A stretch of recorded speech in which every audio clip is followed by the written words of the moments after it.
Boa noite a todos e a todas que nos acompanham pelos canais das redes sociais da Fundação Perseu Abramo, do Partido dos Trabalhadores e dos nossos parceiros, o Portal 247, o Diário do Centro do Mundo, o DCM e da revista Fórum.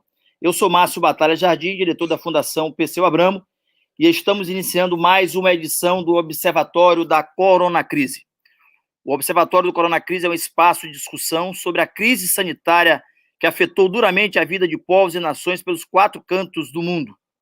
Faço questão aqui de sublinhar e agradecer, em nome da diretoria da Fundação Perseu Abramo, o extraordinário trabalho que vem sendo feito de coordenação deste fórum de debate e discussão pelo Arthur Araújo. O nosso tema de hoje é a reconstrução e transformação na saúde, com o objetivo de promover discussões com especialistas das mais diversas áreas do conhecimento, cientistas, estudiosos que nos ajudem não só a diagnosticar os problemas, mas também apresentar caminhos, rumos e alternativas para a saída da crise, é que eu anuncio os nossos convidados de hoje. Primeiro, a professora Lumena Almeida, é psicóloga de formação e doutora em ciências pelo programa de pós-graduação em clínica médica da Faculdade de Medicina da Universidade Federal do Rio de Janeiro. É professora da Faculdade de Medicina do Departamento de Medicina Preventiva da Unifesp. Os outros nossos 2 convidados são os ex-ministros Arthur Quioro e o senador Humberto Costa, 2 vezes eleito pelo bravo povo do estado de Pernambuco. Também foi ministro da Saúde do governo Lula, e o Arthur Quioro, ministro da Saúde no governo da presidenta Dilma, nos bons tempos em que a gente tinha, como ministro da Saúde, pessoas que entendiam do assunto. E hoje a gente vai debater aqui essa crise sanitária, debater as propostas e alternativas que temos apresentado para sair dessa crise. E eu queria começar com a professora Lumena Furtado, e já trazendo 2 questões. Uma é o plano emergencial para o Covid, e outra é a saúde dentro do plano de reconstrução do Brasil, que foi lançado essa semana, que é resultado dos grupos de discussão, dos vários grupos de discussão, das várias áreas, dos vários temas dentro da Fundação Perseu Abramo. Então, eu queria já colocar isso e passar para a senhora, lembrando sempre que nós temos um limite de tempo, de horário, até às 22 horas. Então, professora Lumena, a senhora, por gentileza, pode iniciar a sua participação. Boa noite, Márcio, boa noite, Humberto, boa noite, Arthur. Boa noite a todos que estão nos assistindo. Acho que é muito importante colocar esse tema, que hoje tem sido um tema tão difícil para o Brasil, né, dentro dessa discussão mais ampla que a gente tem feito do plano de reconstrução do Brasil e transformação do Brasil em outro mundo, em outro jeito, que é a proposta que o PT está apresentando para a sociedade, para que seja debatido, discutido e aprofundado com todos. O nosso programa de reconstrução, ele tem uma frase, né, do Papa Francisco, que eu acho que também dialoga com o que a gente está conversando aqui. Não há democracia sem fome, nem desenvolvimento com pobreza, nem justiça na desigualdade. E nosso plano emergencial para o Covid, dentro desse plano maior de reestruturação que o PT está apresentando, ele se conecta exatamente com essa discussão de que não dá para a gente pensar no enfrentamento de algo tão grave, que já é desafiador em todos os contextos. Estamos conversando isso num dia em que a mortalidade passou de 140 mil mortes, muitas delas evitáveis se tivesse um governo sério, um governo comprometido com a vida, comprometido em realmente dar conta, né, de fazer aquilo que é necessário para poder, junto com os estados e municípios, construir uma rede de proteção nesse momento, de cuidado. Então, a gente queria, nosso plano coloca para isso algumas questões que eu acho fundamental. A primeira é, de cara, de início, a gente reconhecer que são muitas epidemias. Nós temos um Brasil diverso, um Brasil com desigualdades, diferenças, pluralidade de territórios, e a pandemia que começou no Brasil branca e rica, hoje ela é cada vez mais uma pandemia preta e pobre. Nas periferias, nos assentamentos precários, população de rua, nos presídios, são nesses territórios que cada vez mais morrem os brasileiros por Covid. Uma pandemia que é diversa e que tem sido tratada pelo governo federal e vários governos estaduais, como, por exemplo, de São Paulo, como se fosse uma única pandemia que você pode passar uma informação padronizada pela grande imprensa, das pessoas se cuidarem, responsabilizando o indivíduo pela sua própria proteção, e a gente faz um compromisso muito forte na proposta que estamos apresentando, de que o Estado tem que se responsabilizar, junto com a sociedade, pelas medidas de proteção e de isolamento. Isso é central no momento em que nós estamos vendo crescer a mortalidade, passamos de 140 mil, nós temos estados que ainda estão em curvas bem acentuadas de crescimento da pandemia, e nós não temos tido a responsabilidade do Estado necessária para atuar na proteção das populações que mais estão sofrendo, mais estão morrendo nesse momento da pandemia. Porque as pessoas não conseguem ficar sem sair de casa, porque tem que trabalhar. A renda não chegou, a renda mínima não chegou a todo mundo. Os apoios não estão chegando a todo mundo. Os territórios, muitas vezes, são territórios de assentamentos onde moram 7 pessoas em 2 cômodos. E hoje a gente está vendo fortemente que as redes de solidariedade que estão funcionando nos territórios são redes dos moradores, movimentos sociais que já estão naquele território sem a presença do Estado. Então, a nossa proposta na saúde, né, olhando essa questão emergencial da pandemia, fortemente coloca o Estado presente junto com as populações em cada território, coloca o Estado responsável por uma formulação de informação, né, nacionalmente articulada, junto com os estados e municípios, fazendo uma gestão articulada desse processo de condução da pandemia e de informação para a população, e não cada hora que nós estamos vendo uma fala desencontrada, uma fala que desinforma. Agora tem pessoas já falando, né, acreditando que se tomar cloroquina não vai ter, outro acreditando, agora a gente tem ouvido na rua outras histórias mirabolantes que são passadas por fake news, porque o governo não toma para si a responsabilidade de qualificar a informação. Eu acho que são questões importantes e a gente tem percebido que trabalha com a população periférica, que trabalha em territórios mais vulneráveis, como que, de fato, esta condução tem sido desastrosa e a gente quer, então, reforçar o nosso compromisso de pensar um jeito de governar o Brasil, um jeito de governar os estados e municípios, um jeito de estar junto com a sociedade, os movimentos sociais, que possa responsabilizar todo esse coletivo, né, por uma saída da pandemia que seja uma saída com menos perdas de vidas, uma saída com menos sofrimento. A fome voltou, a pesquisa que a gente está fazendo está mostrando isso, a fome voltou a ser uma agenda muito importante, quase 10% das pessoas que a gente está entrevistando falam que estão passando fome, 90% de segurança alimentar, tudo isso porque a população está muito sozinha no enfrentamento da pandemia.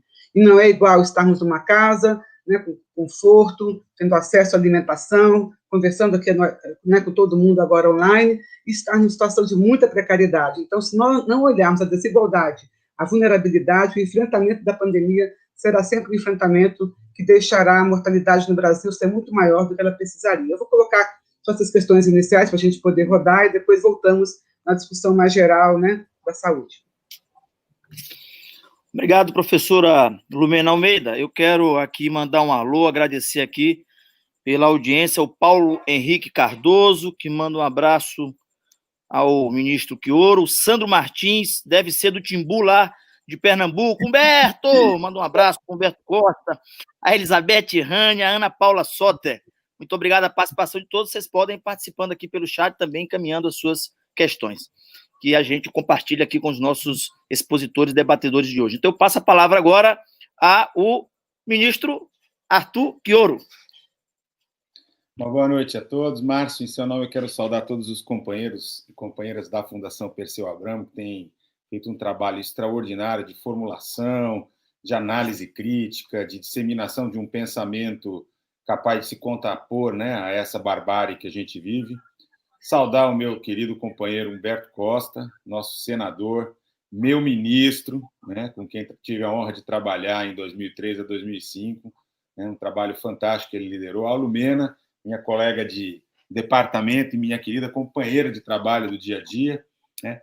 Eu queria, Márcio, nessa primeira fala, destacar o caráter coletivo de produção das propostas que estão contidas no plano de reestruturação apresentadas essa semana pelo presidente Lula, pela presidente Gleisi, pela presidenta Dilma, pela Luísa Mercadante, representando a Fundação Perseu Abramo, porque ele, de fato, foi um processo muito participativo. Eu, como coordenador do NAP, do Núcleo de Avaliação e Políticas Públicas de Saúde da Fundação, do PT, eu tenho absoluta convicção de que as propostas que estão contidas, tanto para o enfrentamento emergencial da crise da Covid, como também aquelas propostas consistentes que vão ser discutidas na sequência de reestruturação da política de saúde no país, né, para que o SUS possa ser valorizado e responder aos anseios e às necessidades da população, ela vem de um processo muito participativo. O próprio senador Humberto Costa, o ex-ministro Padilha, atual deputado federal, o deputado Jorge Sola, o nosso líder no Senado, Rogério Carvalho, a própria Lumena Furtado, Ana Paula Soter, que está aqui nos acompanhando, Silvana Pereira, Fausto Pereira dos Santos. São muitos companheiros e companheiras de vários cantos do Brasil, com grande experiência, né, que têm se debruçado para abrir esse debate. E acho que o Mercadante tem destacado muito isso, a própria Gleisi Hoffmann tem dito também. Essa é uma contribuição que não está pronta e acabada, né? É uma provocação para as forças de esquerda, para as forças progressistas, para aquelas que estão abertas e comprometidas com o futuro do Brasil, poderem analisar profundamente. Então, é um pontapé inicial, efetivamente, nessa discussão, né?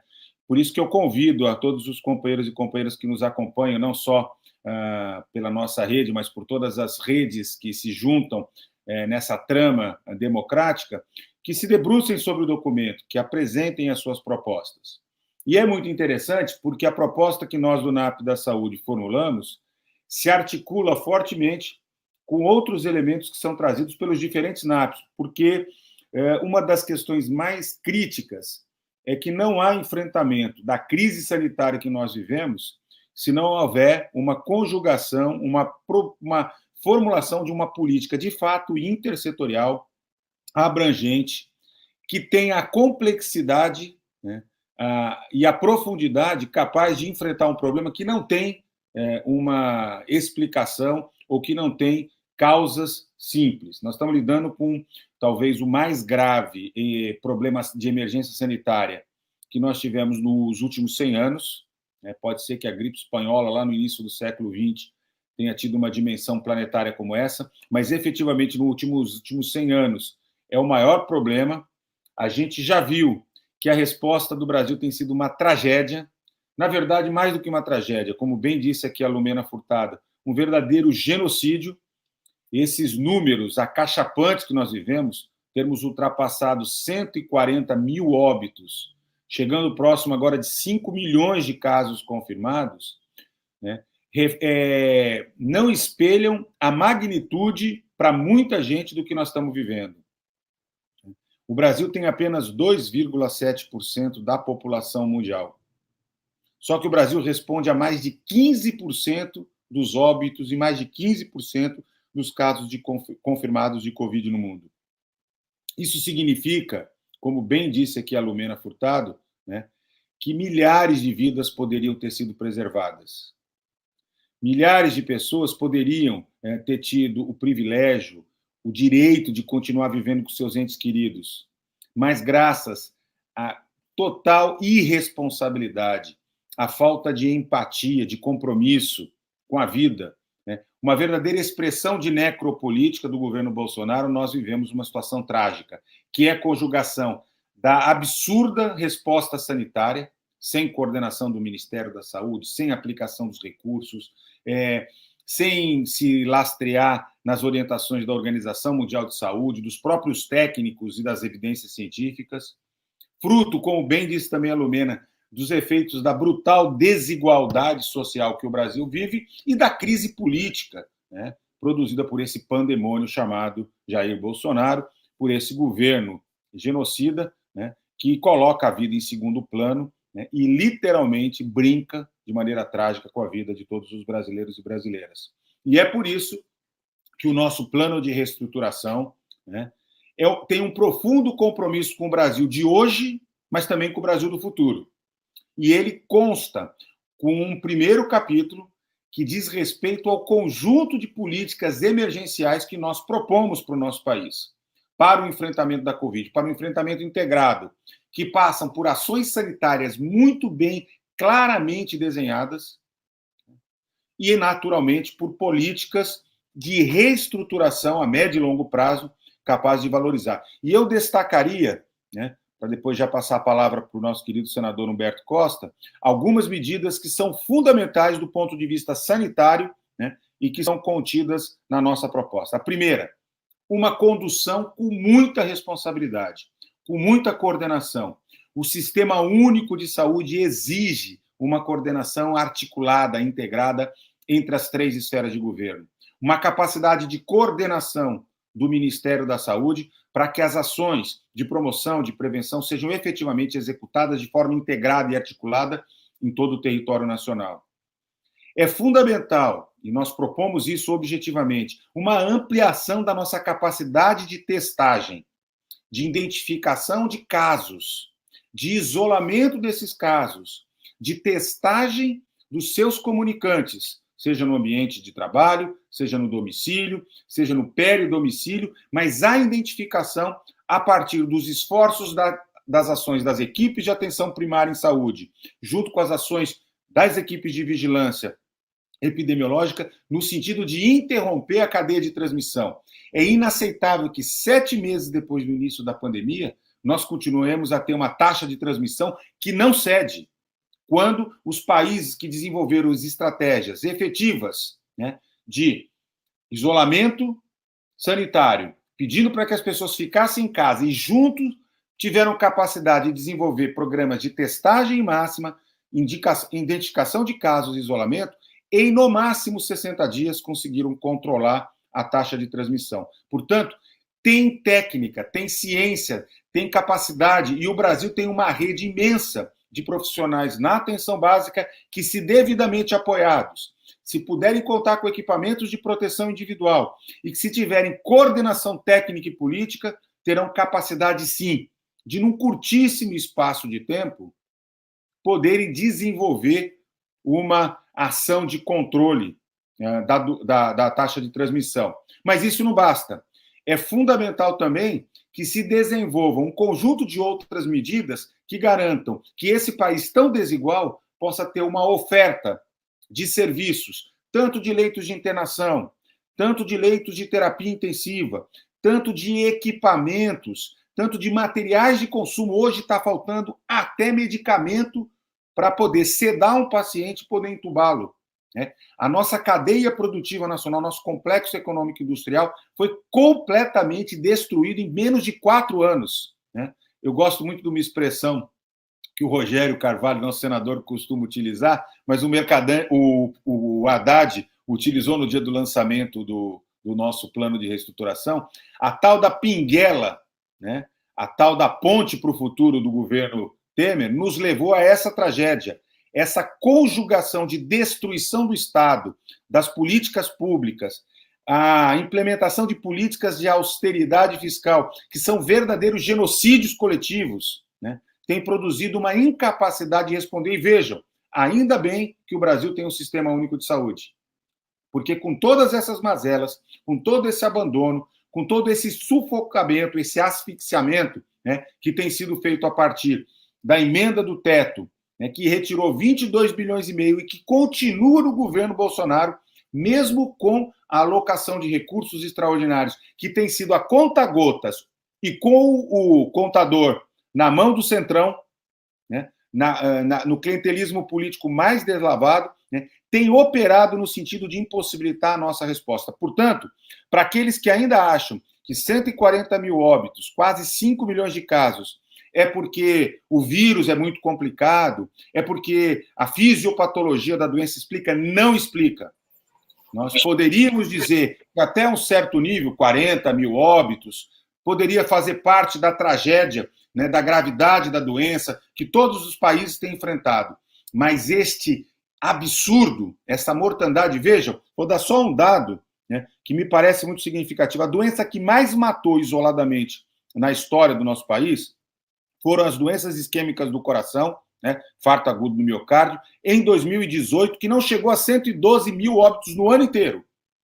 Nós temos agora 140 mil óbitos em 8 meses de uma enfermidade, e o governo continua desdenhando. Bolsonaro continua literalmente desrespeitando a dor e o sofrimento. O nosso plano emergencial articula medidas do campo sanitário, medidas do campo econômico, medidas do campo social que são decisivas para proteger a vida dos brasileiros e brasileiras e levar a sério uma situação que ainda demorará para que nós possamos ter um controle definitivo. Porque não é verdade que a vacina chegará aí, a vacina vai demorar pelo menos uns 2 anos para ter uma cobertura em escala planetária, para a gente poder dizer, bom, agora controlamos a Covid-19 e, portanto, o nosso plano emergencial proposto para a sociedade brasileira tem condições de dar profundas contribuições. Eu depois volto a comentar as medidas mais estruturantes que me parecem essenciais, inclusive na retomada, porque, vejam, nós temos um problema adicional com a Covid,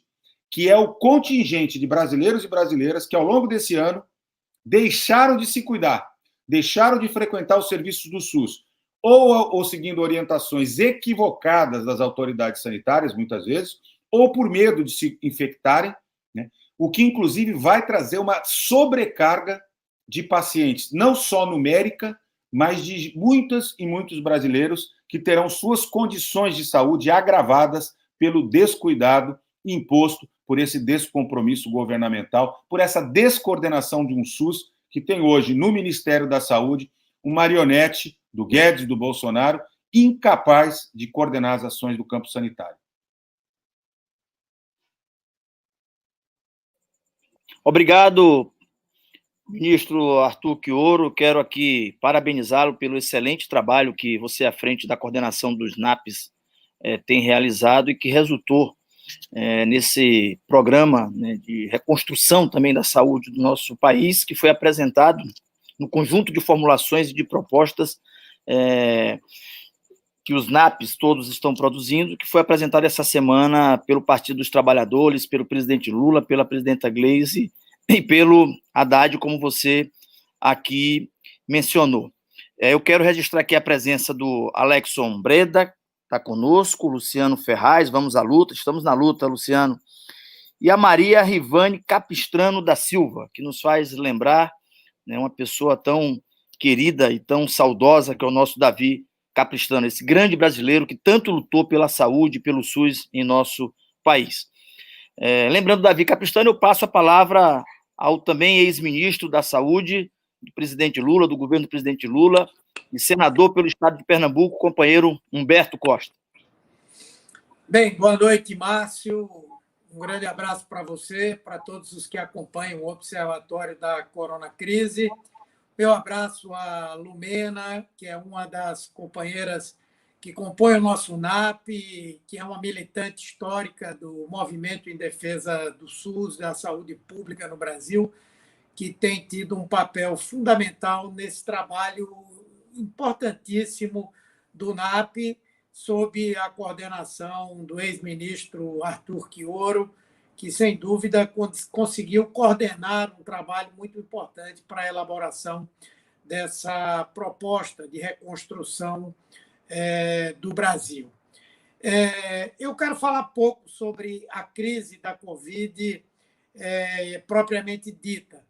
Quero somente lembrar, talvez, o único ponto que Lumena e Arthur tenham esquecido na demonstração do cinismo desse governo, é que de 2 dias para cá tem surgido uma informação de que o presidente Bolsonaro quer fazer uma grande jogada de marketing em relação à Covid-19. Ele estaria planejando uma jogada de criar o dia D da Covid-19, onde a informação que se tem é de que ele mandaria distribuir gratuitamente a cloroquina, que já está aprovado por mais de uma vez que não tem qualquer incidência no tratamento, na resolução do problema da Covid-19 para a população. E, ao contrário, apesar de ser um medicamento bem indicado para o tratamento de certos tipos de malária, para o tratamento de certos tipos de reumatismo, mas para a Covid não tem nenhuma finalidade, nenhuma função. E que provoca efeitos colaterais extremamente graves, podendo levar à morte, à cegueira, a crises epiléticas, a problemas de disritmia cardíaca, enfim. É um escárnio, como disse Arthur, que esse cidadão que nada fez para minimizar o drama que a população brasileira está vivendo agora, queira, nesse momento, agora surfar em cima do sofrimento da população. Dia D pode ser o dia do descaso, o dia da disfarçatez, o dia do descalabro. Isso sim, pode ser que seja caracterização do que fez Bolsonaro e seu governo em relação à Covid-19. Segundo, eu quero me centrar mais no tema especificamente do plano, né? E aí, a gente lendo a própria proposta da saúde no plano de reconstrução nacional, nós chegamos a duas constatações importantes. Uma é de que, num espaço de aproximadamente 13 anos, nós fizemos um processo de implementação do Sistema Único de Saúde no Brasil extremamente avançado. Eu digo nós, os governos de Lula, os governos da presidenta Dilma. Nós atuamos numa ampliação gigantesca da área da atenção básica. Nós criamos um programa da maior importância para garantir o acesso universal das pessoas ao sistema de saúde, que foi o programa Mais Médicos, enfraquecido por Temer e eliminado por Bolsonaro. Nós desenvolvemos um trabalho extremamente avançado no sentido de melhorar o quadro da formação profissional de médicos e de outras categorias da área da saúde e adaptá-las à realidade do nosso país. Nós conseguimos ampliar fortemente um trabalho de atendimento emergencial das pessoas, quando isso é necessário, com a criação das UPAs, com a ampliação da capacidade dos hospitais de emergência no Brasil. Nós resolvemos um problema gravíssimo que nós tínhamos, que era a inexistência do atendimento emergencial pré-hospitalar, que nós conseguimos solucionar com a implementação do SAMU. Nós desenvolvemos uma área de vigilância epidemiológica que é exemplar no mundo, com os seus programas de vacinação, com a nossa capacidade de enfrentar epidemias, endemias, como temos hoje. E olhe, se nós não tivéssemos um sistema de informação que nós temos no Brasil hoje e que foi totalmente remontado nos governos do PT, talvez Bolsonaro conseguisse ludibriar a população, maquiando os dados sobre as informações acerca da Covid-19. E tantas outras coisas que nós fizemos. Portanto, quando nós pegamos agora um projeto de reconstrução do Brasil, no que diz respeito à saúde, aquilo que nós escrevemos aqui é muito mais dizer: vamos aprofundar aquilo que nós já fizemos e que nós tivemos que parar de fazer por conta do golpe que foi implementado contra a presidenta Dilma em 2016.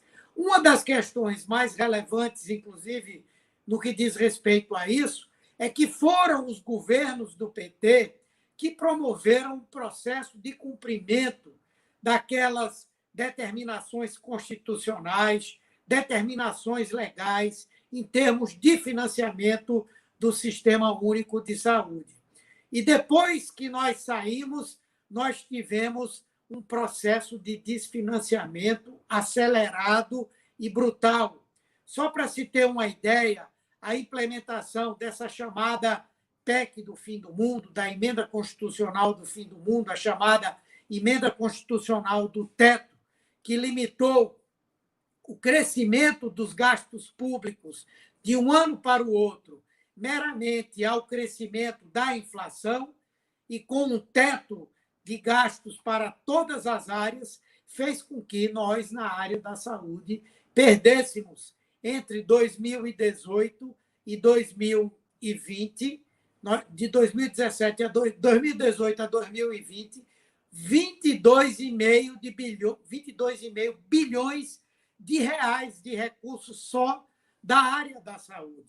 Isso, inclusive, é um dos temas que nós estamos tratando desde agora como um processo de reconstrução, porque nós queremos não apenas a reposição desses 22,5 bilhões de reais, mas também que a base para 2021 seja o que nós temos, mais aquilo que foi incrementado nesse ano a partir das autorizações de gastos por parte do Congresso Nacional.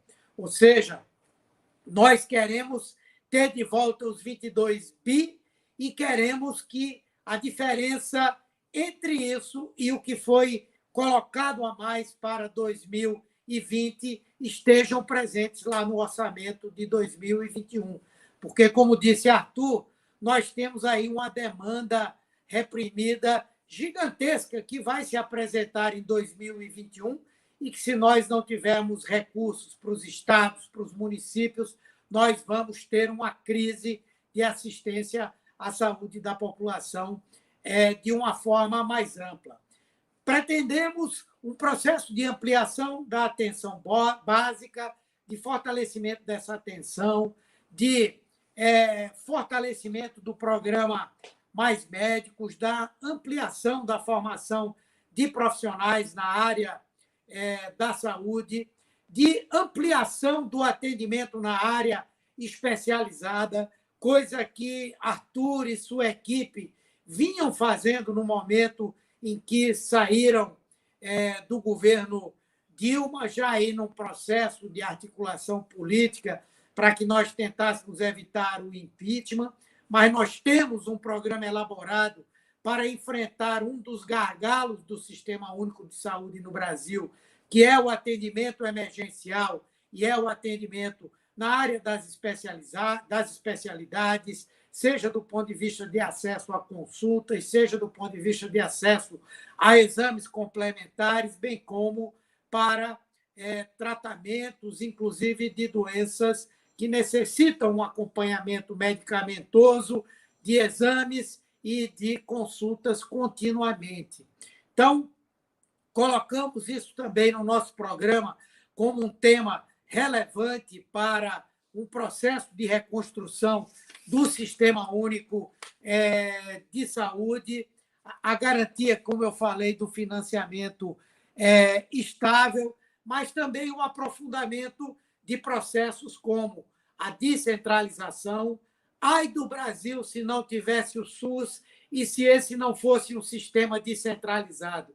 Quem segurou a barra dessa pandemia foram os estados e os municípios, que, ao longo desse período pós-Constituição, passaram a ter a garantia de um financiamento, passaram a ter a garantia do exercício do poder de gestão na sua área respectiva, com a determinação do que é papel do Estado, o que é papel do município, e nós queremos que isso seja aprofundado, bem como o processo de participação e de controle social, que também foi vital nesse momento que nós estamos vivendo, bem como o processo de fortalecimento da vigilância epidemiológica, da vigilância sanitária, do acesso aos medicamentos, do fortalecimento do atendimento na área de alta complexidade. E, com isso, o que nós podemos ter com toda certeza é um processo de aprofundamento da implementação do SUS no Brasil, que eu espero que possa vir a ser feito por nós no momento em que retornarmos ao governo, coisa que eu tenho certeza de que vai acontecer em 2022. E se nós conseguirmos parar esse processo de destruição até lá. Obrigado, senador Humberto Costa. Para quem chegou agora, nós estamos aqui em mais uma edição do Observatório do Coronacrise, hoje discutindo a saúde pública, a reconstrução e transformação da saúde no Brasil, com a participação do senador Humberto Costa, do ex-ministro Arthur Quioro e da professora Lumena. O Humberto Costa, que fez uma fala assim mais de ordem política, e faz uma abordagem que acho que a gente tem que afirmar o tempo todo. Se não fosse o SUS, certamente a tragédia no Brasil seria muito maior, incalculável. Mas, Humberto, a gente está discutindo aqui o plano de reconstrução do Brasil, e você propõe como retomada de um projeto de saúde pública, de assistência no nosso país, retomar políticas que foram implementadas no governo do presidente Lula, no governo da presidenta Dilma. O ministro Chioro, a Lumena, que falaram, esse plano de restauração do Brasil, como sublinhou aqui o Chioro, ele é um ponto de partida. Nós estamos iniciando um processo de discussão. Ele é um ponto de partida, não um ponto de chegada, como disse o Aloysio Mercadante. Enfim, é uma discussão que a gente vai fazer. Mas eu perguntaria aqui a vocês, ao Chioro, à Lumena, com base nisso que o Humberto Costa falou, a base é retomar aquilo que foi feito. Mas, além disso, como é que é possível avançar? E além daquilo que a gente tinha no sentido de oferecer à população do nosso país uma rede de proteção à saúde maior e melhor ao povo brasileiro.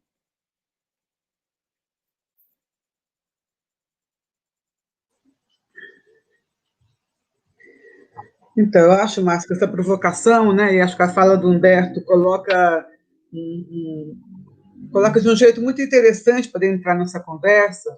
Acho que aquilo que foi colocado no início, que o Arthur reforçou, a gente está falando de um plano que não é um plano para a saúde. Então, eu acho que a primeira força que eu diria que tem o plano de saúde dentro desse plano é que é um plano para a saúde dentro de um plano maior do Brasil, que tem como centralidade a defesa da vida, a defesa da diversidade, a diminuição da desigualdade. É um plano que, no geral, do plano que o PT está apresentando para dialogar com a sociedade, com as outras forças políticas, ele tem no seu conjunto já uma série de eixos, vamos dizer assim, né, que atravessam todas as políticas setoriais, todas as discussões mais específicas, que para nós da saúde é central. A partir de um plano geral, onde a defesa da vida coloca o norte da discussão do plano, dá para a gente, na saúde, um certo chão para começarmos a aprofundar a política de saúde dentro desse plano geral.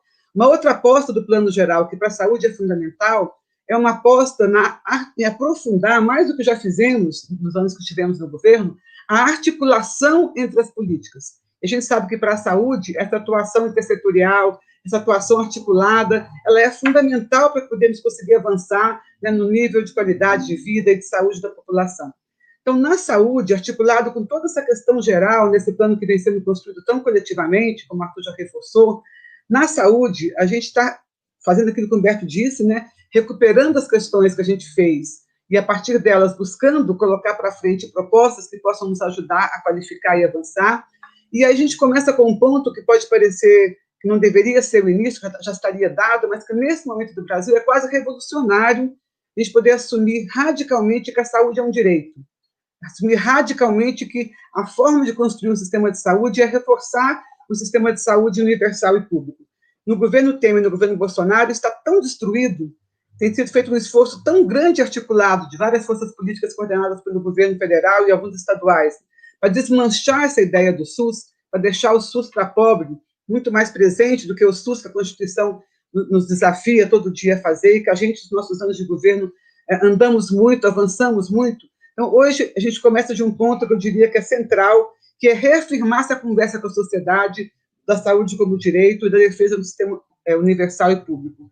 Como o Humberto estava dizendo, a gente fez um trabalho muito importante de praticamente universalizar a atenção básica no Brasil. Todos os municípios hoje têm uma rede de atenção básica, mas a gente sabe que temos que avançar na construção de atenção básica de qualidade. E uma aposta que o nosso plano faz é radicalizar a inserção do SUS nos territórios, é radicalizar a nossa construção de redes de cuidado, uma atenção básica forte, rede de saúde mental, rede de urgência e emergência, que estão nos territórios, e fortalecer ali uma rede de cuidado junto com os movimentos sociais, junto com a população, deixar o território invadir mais a construção do SUS do que tem sido feito nos últimos tempos. Essa é uma aposta importante do nosso plano, colocar o SUS vivo dentro dos territórios e, nesse processo, articular os vários serviços de cuidado no SUS.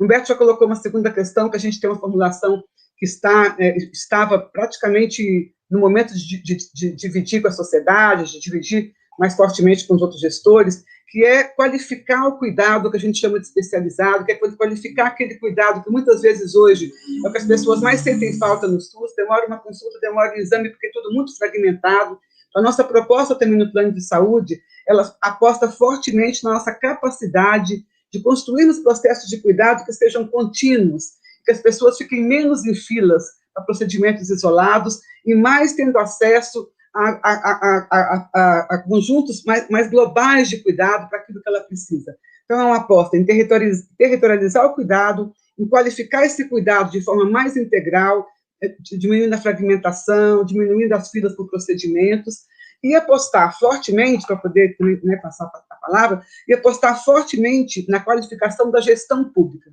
Nós temos visto hoje, eu moro no estado em que isso acontece, no município em que isso acontece, uma certa terceirização da gestão, da responsabilidade pública, entregando para as OSs, né, a condução total. Não é que tem uma gestão municipal e estadual e as OSs fazem uma parte do trabalho. Entrega a gestão total para as OSs, deixando de assumir a única possibilidade que nós temos de ter um sistema de saúde municipal, estadual e nacional com qualidade, é tendo uma coordenação, uma articulação pública que, de fato, faça com que esse sistema seja um sistema articulado, não fragmentado, enfim. E isso, a gestão das OS, feita por vários governos, como eu estou dando o exemplo do município do Estado de São Paulo, tem fragmentado o SUS, que deixa de ser uma preocupação pública e passa a responder a interesses privados, interesses corporativos, enfim.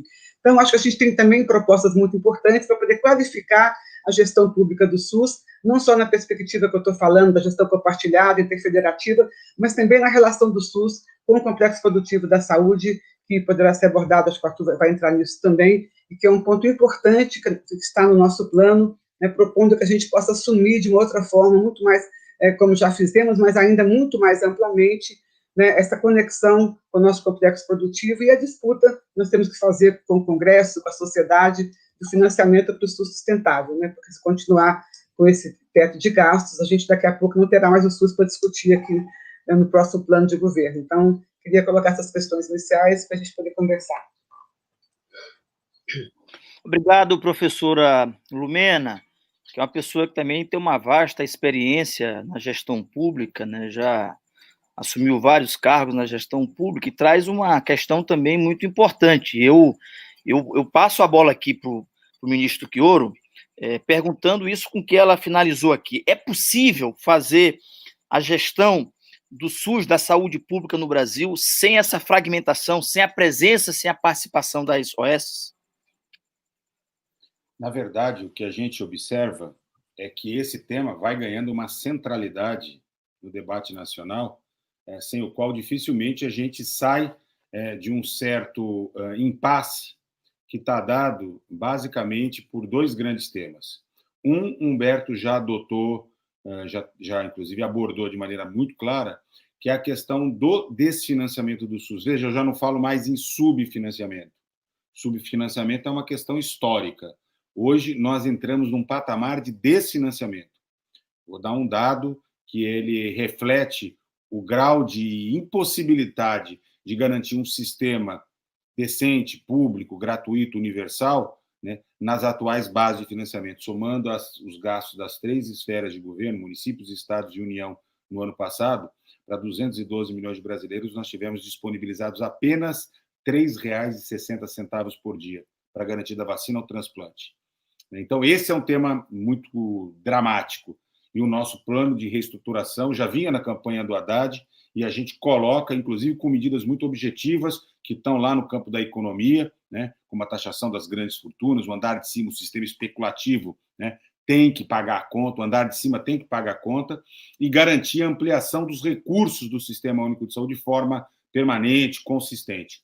Uma segunda dimensão, que a Lumena acabou de levantar a bola, né, é essa que você me provoca, né? Nós temos que enfrentar uma reforma do Estado que dote o Estado brasileiro de uma efetiva capacidade de gestão pública, transparente, né? Essa transferência do patrimônio público, dos funcionários públicos, da lógica para os entes privados, do jeito que tem sido feita desde a reforma de 98, no governo Fernando Henrique Cardoso, tem se mostrado desastrosa, né?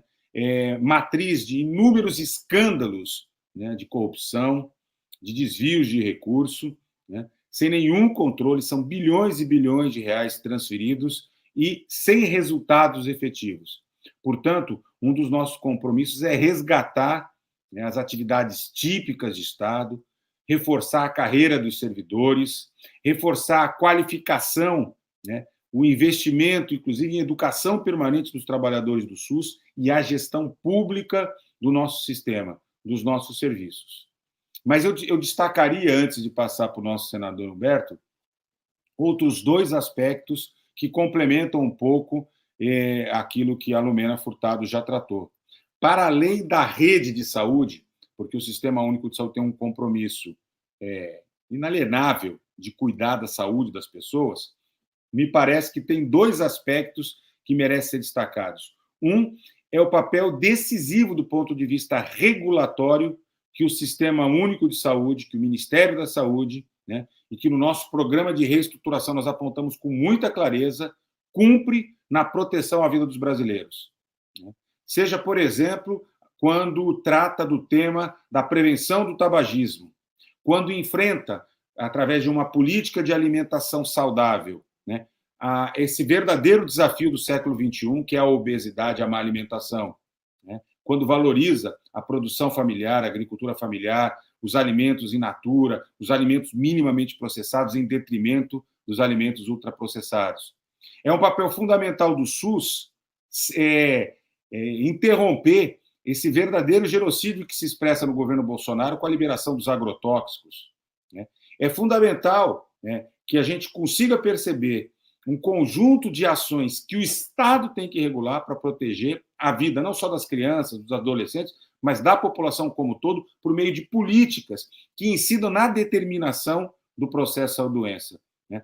Portanto, como a Lumena disse, o programa apresentado, ele se integra com outras políticas públicas para incidir sobre aspectos que são fundamentais.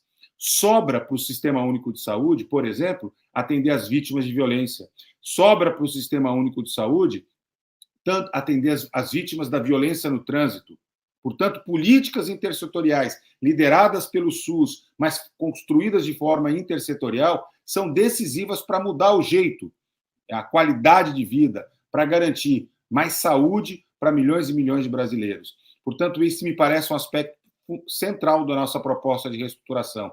Atuar de forma intersetorial na promoção e prevenção da saúde. E quero chamar a atenção para um último aspecto, né, que a pandemia apenas escancarou, que é o abandono de algo que foi construído a partir do governo do presidente Lula, que é a política para o complexo industrial e econômico da saúde. Não há país que tenha soberania se ele não tiver capacidade de garantir segurança, soberania, né, naqueles insumos mais básicos. Hoje nos faltam máscaras, nos faltam luvas, nos faltam produtos elementares. Eu não estou nem falando de medicamentos. Quer dizer, hoje parte significativa da cadeia produtiva está concentrada ou na Índia, ou na China, ou em países europeus ou dos Estados Unidos. Nós sequer conseguimos dominar tecnologias ou elementos da cadeia produtiva que são extremamente simples, mas capazes de ser produzidos no Brasil. Veja, claro que faltou uma política industrial, né, mas numa crise como essa, o governo Bolsonaro não teve uma mínima capacidade de mobilizar a indústria brasileira no sentido de fazer uma reconversão industrial, né, no sentido de suprir vamos dizer assim, as necessidades mais básicas. Isso reproduz, isso expressa, né, a falência da política para o complexo econômico e industrial da saúde, que, vejam, é responsável, mesmo nesse contexto da crise, por mais de 30% do esforço de inovação e tecnológica que se faz no país. É responsável por milhões e milhões de empregos, porque a área da saúde, esse é um aspecto que é muito pouco destacado, seja na área de serviços, do cuidado da saúde, mas seja do complexo industrial, ele é um elemento fortemente indutor de uma recuperação econômica na indústria, no comércio, e, portanto, ele tem que ser pensado numa perspectiva de complexo. Né? É fundamental, por exemplo, investimentos imediatos para retomar o esforço de qualificação do parque de laboratórios públicos, na Fiocruz, no Butantan, nos laboratórios públicos vinculados aos governos estaduais, exatamente para que a gente possa ter soberania, possa ter a segurança. É inadmissível que, num país como o nosso, a gente deixe de tratar sífilis porque não tem penicilina, que falta medicamento para malária, que falta medicamentos básicos agora para poder cuidar das pessoas que têm Covid que não conseguem ser entubadas. Portanto, o nosso plano de estruturação eleva a um patamar de resgatar a importância do complexo médico-industrial de saúde e tomá-lo como alguma coisa que uma política desenvolvimentista, uma política de soberania nacional, elevará a um patamar de prioridade.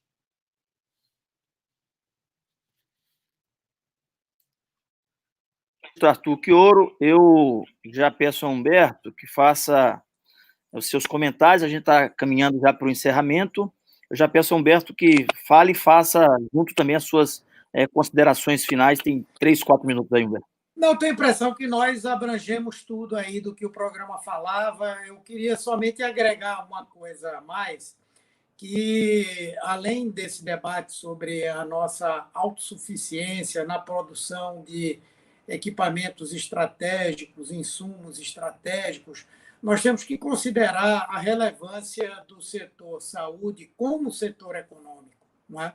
Hoje, isso representa aproximadamente 9% do produto interno bruto brasileiro. Como disse Quioro, são milhões de empregos gerados na área da saúde, direta e indiretamente. Essa é uma área onde a inovação gera uma altíssima capacidade de crescimento econômico, de valor agregado àquilo que é produzido pelo país e de autonomia.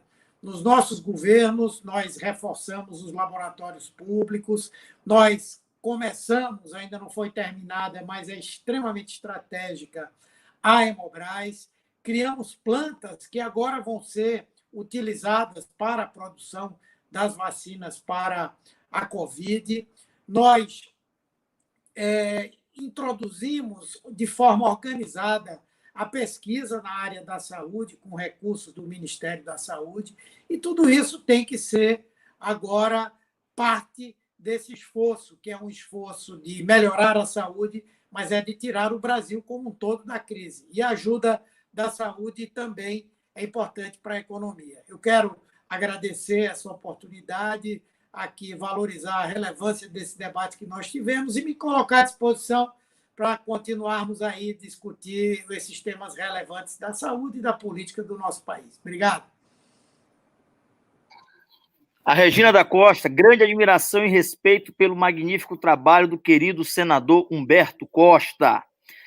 Bom, nós aqui tem uma presença de uma mulher, e onde tem mulher, a palavra final é sempre dela. Então eu passo para o Quioro fazer as suas considerações finais e a gente encerra com a professora Lumena depois. Muito obrigado a todos e a todas que nos acompanharam.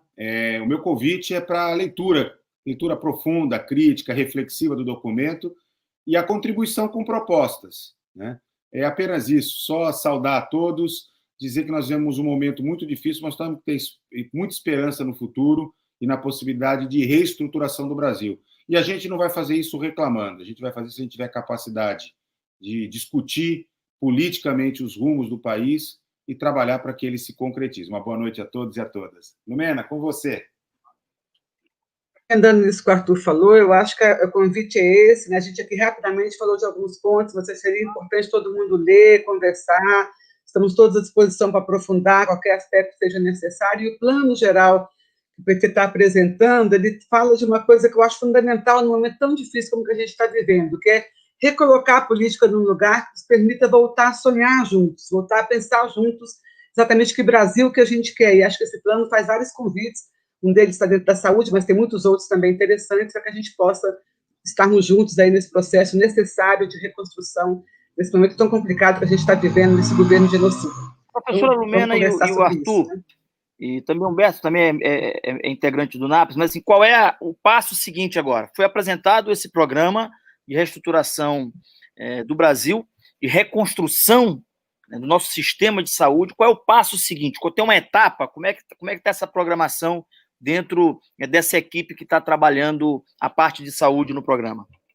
Eu vou muito rapidamente assim. Bom, primeiro, tem uma agenda do ponto de vista da política de saúde, o senador Humberto destacou, que é a luta pelo financiamento.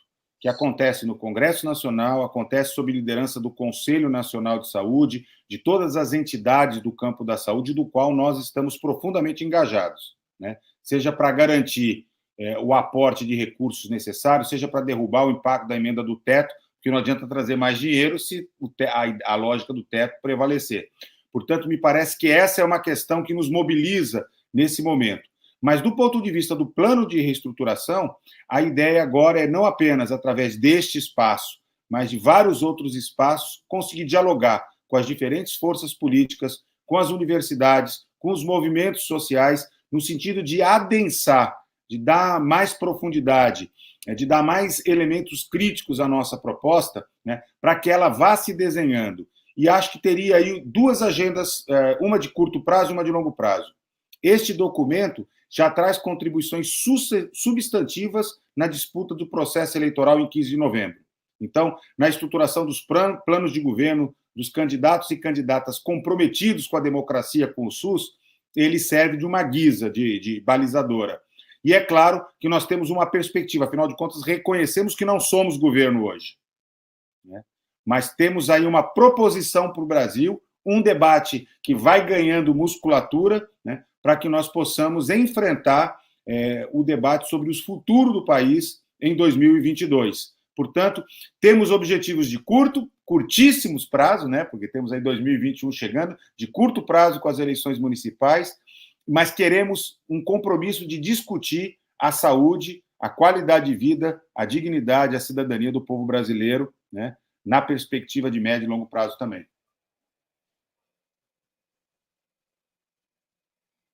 O senhor Alumena quer fazer algum último comentário, Humberto, sobre essa questão que eu coloquei? Não, tudo bem?